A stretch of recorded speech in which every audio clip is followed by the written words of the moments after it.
Greetings and welcome to Wealth Management's RPA videocast. My name is Fred Barstein, contributing editor for Wealth Management.com's RPA Edge Omnichannel and CEO at TRAU, TPSU, and 401k TV.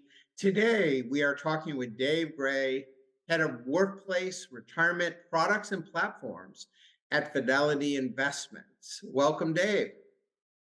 Fred, thanks for having me. I'm glad to be here and appreciate the opportunity to join you and your audience. Great, thank you.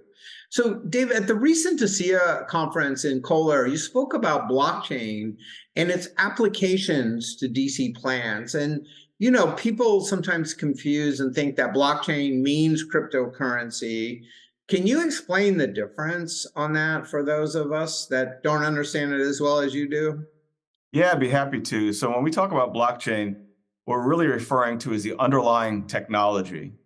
And that technology is a distributed or decentralized ledger that records transactions in a peer-to-peer environment across a computer network, and often does it based on what's referred to as smart contracts. And smart contracts are effectively agreements that are written into the code and enforced automatically by the code. You probably have heard a lot of discussion about blockchain lately. More and more companies are looking at how they can apply that blockchain record keeper ledger technology into their core businesses, ranging from financial services to healthcare, even to real estate and potentially even things like voting. So I think it's a technology that has a tremendous amount of promise. That promise of the technology is separate and distinct from cryptocurrency itself, whether or not one might think of investing in cryptocurrency or not. So, given that, can you describe how you envision blockchain can be used to improve DC plans, but also just even retirement? Yeah, I think there's a couple ways where blockchain can really come into play over time. So blockchain is best served in an environment in which there's a consortium, in which there is a group of providers, whether they be retirement plan providers or healthcare providers, that all for the betterment of their customers and the betterment of their industry have decided to operate on a common distributed ledger, which is fundamentally blockchain.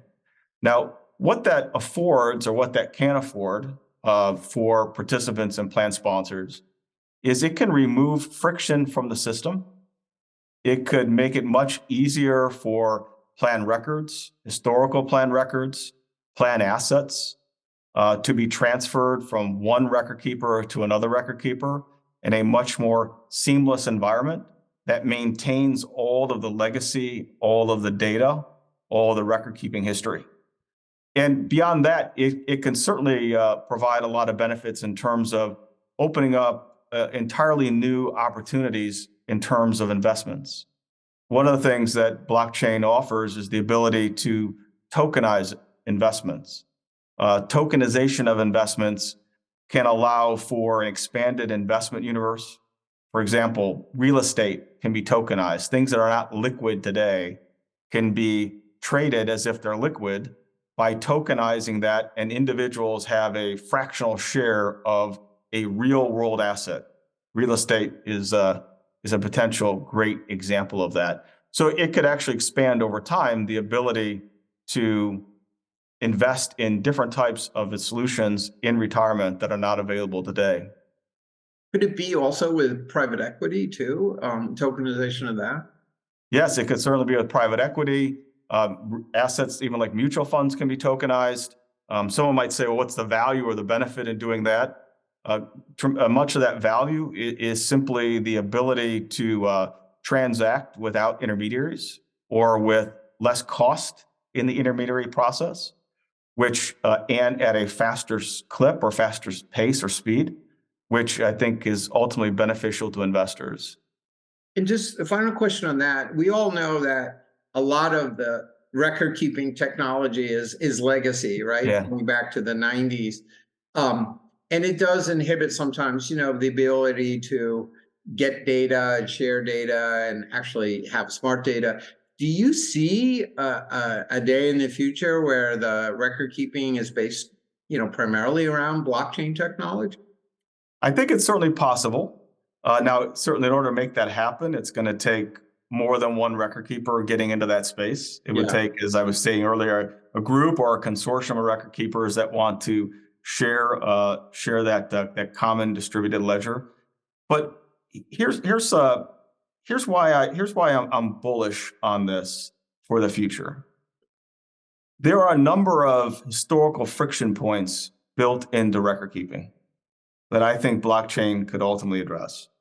Most of us as record keepers or providers, we have built our IT infrastructure to be very siloed, and it's not well connected across the private retirement system or with each other.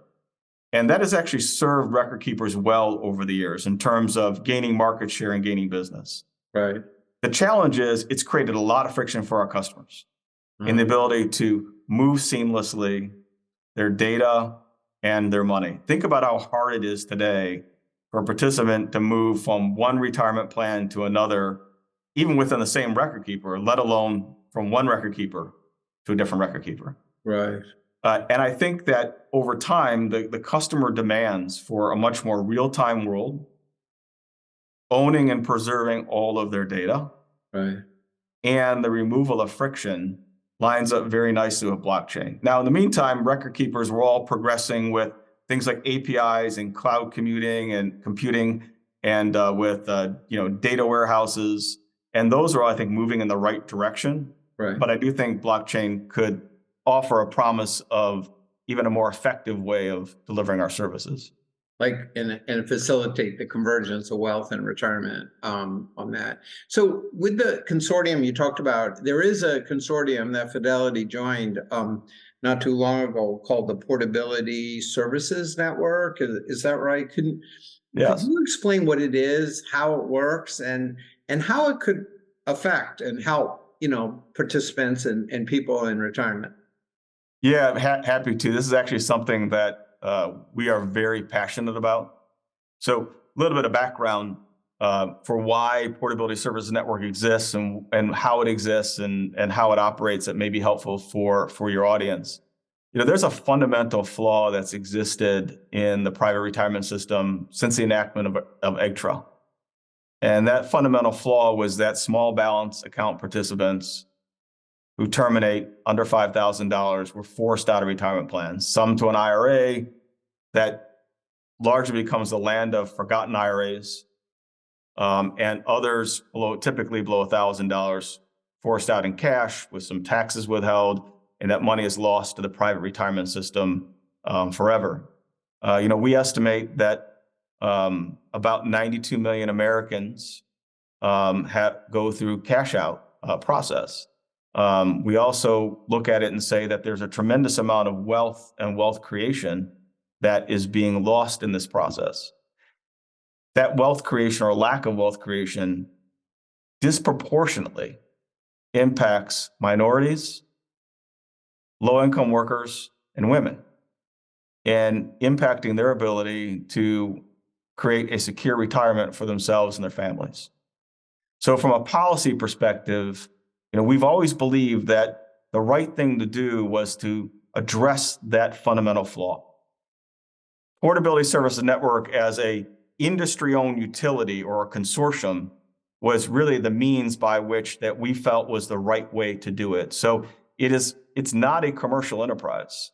It's actually an industry-owned utility. It's a separate legal entity that the top 6 record keepers in terms of assets under administration all sit in ownership seats with equal ownership. And ownership means voting rights and governance and commitment to the development of the network and to plan sponsors adopting and to helping millions of individuals who are typically undersaved and underserved, helping millions of individuals every single year. And that is the common commitment. Record keepers do not profit from Portability Services Network. We believe in delivering this industry utility at the lowest possible cost with no remuneration and with strong sustainability. Can you just tell us who's in that network today? Yeah, I'd be happy to. From the record keeper's perspective, it's Fidelity, Vanguard, Alight, Empower, TIA, and Principal have all joined. And those are the top 6 record keepers in terms of assets under administration. We are thrilled that we are working together as an industry, even though we compete, and we compete every day to win and retain clients. When it comes to addressing the portability of small account balance participants to automatically move their account balances when they change their job, and that's fundamentally what this is all about, automatically move account balance for job changers without regard to record keeper. When it comes to doing that, we are all aligned on common principles and common execution. And before about potential application, if you're not a top 6 record keeper, can you still join? And do you have sort of similar, is it all skewed in favor of the 6, or how is that positioned? Yeah, I will tell you, one of the founding principles of Portability Services Network was that it is open for every record keeper to join. Good. We actually want every record keeper to ultimately become connected, because that will be how we maximize the value to individuals and helping them retain their retirement savings. Now, what joining means for a record keeper that's not in the 6 in the ownership seats, they get all the same benefits. There's no terms that are less favorable or more favorable. They get all the same terms in joining PSN. The only difference is that they're not at the board table governing Portability Services Network. Obviously, you have to have a limited, governance model, but the cost for the service to the participant is the same. The contractual requirements are the same. The technology is the same. Everybody is treated absolutely equally in how this is approached. So I know we started with the small account balance and transferability. As you envision the future, the next 3 to 5 years, are there other things that this network could really help with? Yeah, I would say all of us board members are really focused right now in getting this stood up. We'll be going live officially here, and I think 11/1 is our official live date for Portability Services Network. We're very focused on gaining client adoption. We have clients that are very interested in adopting this with their plan, and we want to onboard those clients successfully. But clearly, if we all decide together, and it does require all 6 deciding to do this together, if we want to expand it to do more, we can. And the pipes we're building, the connections we're building will allow us to do that, but we have to do it as one. Sounds like the Security Council at the UN there. Veto rights. Hopefully it operates better than the Security Council of the UN, Fred. There, and it doesn't tie up traffic in New York like it does when everybody comes in. So, and to be clear, this is not like a data warehouse. This is just protocol, right, on how to exchange data and common protocol, right? That's right. It's common protocol. It is not as if there's all record keepers put all of their data all together in the same place. We did not do that. There's a protocol. There is a match and locate process.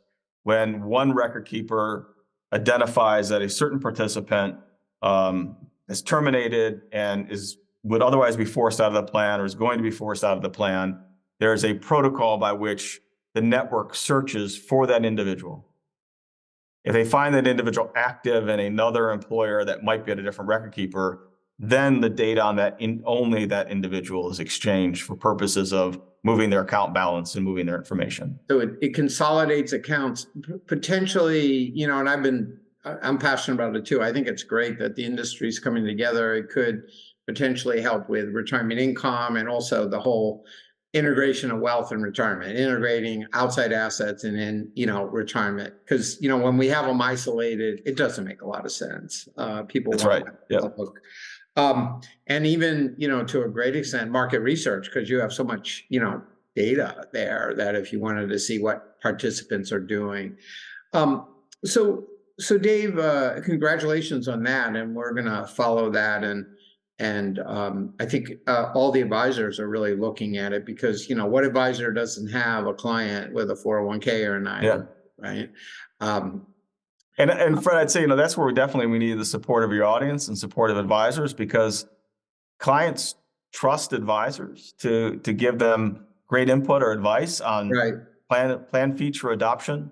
And without plan sponsors adopting this, then what the top 6 record keepers did together will accomplish nothing. Right. It only works, and we know advisors are such a key part of that decision-making process. So advocacy from advisors with clients is going to be critical to the next step in the journey of PSN. Well, a few advisors read me from time to time. So anything I can do to help, because I really believe that this is really important and I want to support it, which, part of what we're trying to do today is get the word out, and we'll ask for specifics, what you need from the advisors and what you think would be good. So speaking of advisors, one of the things you did mention at Kohler was, you noted how, 10, 15, even 20 years ago, a lot of the elite retirement plan advisors today built their business on going to their clients, plan sponsors, and saying, hey, I'm a fiduciary, I'm on your side of the table, which means they're getting level comp, they're not getting paid commissions from 12B1s, doesn't get more if they recommend one product over another. And that really, I think, hit home with a lot of plan sponsors and really resonated in it. Now, with fees declining precipitously for retirement plan advisors, they're searching for revenue, beyond plan revenue, plan level fees. And you had mentioned, it's potentially a danger, right? Because now they have their own managed accounts, their own proprietary funds, maybe services, or they're representing one that they might get paid a little bit extra, right? And you can't do that. You're now a salesperson, not a fiduciary. What's the danger for advisor in doing that? We understand why they're doing it. What's the danger? Yeah, I think I agree with everything you just said, but I think maybe I'll back up for a second before I share what I think the danger is, and maybe reflect a little bit on the history, because I think that puts into light the danger. I remember in the 2000s, I was part of a startup company called InvestSmart in the 2000s. And we really moved and we were, I think, one of the early firms to move to a fee-based RA distribution model, not direct sales, not broker sold. And I remember looking at plans where you had commission-based brokers that were making fund recommendations that were just egregious because they enriched the broker to the detriment of the plan sponsor. Mm-hmm. And advisors came into that environment and I think did a phenomenal job of making the retirement system better, because advisors shine the light of day on practices that were not good practices or did not look good on this industry. And moving to that fee-based, transparent approach, unbiased advice, no conflict, that I really saw that take off in the 2000s, and that to me was one of the most important things that has happened in recent history for the private retirement system. We are better because of it. I think the risk is, and I understand the challenges, as you said, Fred, and like I was part of the team that built advisor managed accounts at a prior employer prior to Fidelity, and it was built because advisors needed an additional stream of revenue. And I understand those economic pressures, and we all exist in this private retirement system with tremendous amount of pressure on us to have viable business models. I think the risk, though, is that if advisors lose that level of independence, that spirit that they had in the 2000s, where they truly could sit in front of a client and be conflict-free, I think there is not just a risk to advisors, there's also a risk to the overall health of our private retirement system. I think clients want conflict-free advice, and if they lose getting it from an advisor, somebody will ultimately come in and offer it to them to replace that person. And I just don't want to see that happen. One of the things I think is very true, it takes years. Trust is built on transparency. Yes. It can take years to build trust. It can take a minute to lose it. That's right. And plan sponsors, what we're seeing, because we do lots and lots of training with them, they're waking up. they're not stupid people. They don't know ERISA, but they're waking up and it's becoming more important. So I think it's critical we remain the trust. It's attention, right? Because the Attention. economics are pushing in that direction to be able to find and generate. But I think there are ways to do it conflict-free as well. But we probably don't have time to go into all those different ways. Well, this is really great. Blockchain, talking about the portability services, and it's really congratulations on record keepers talking to each other and coming together. It's really important we collaborate. And with advisors. I know one thing did I hear you say, was your quote at Kohler, crypto, love it, hate it, learn it. Do I have that right? Yeah, that's good. Yeah, crypto, love it, hate it, but learn it. Right. And I think it's just important for folks to have their own learning journey and to make up their own mind. Even if they decide, no, I don't think it's right, or they follow the DOL sort of, I wouldn't say guidance, but sort of direction of being wary, especially there. So, well, anyway, that's all the time we have today. I've been talking with Dave Gray, head of workplace retirement products and platforms at Fidelity Investments. Thank you for joining us today, Dave. These are really great insights into the industry. Well, Fred, thank you for having me. I appreciate it. And thank you for watching wealthmanagement.com's RPA omnichannel videocast. And stay tuned for more programs like this.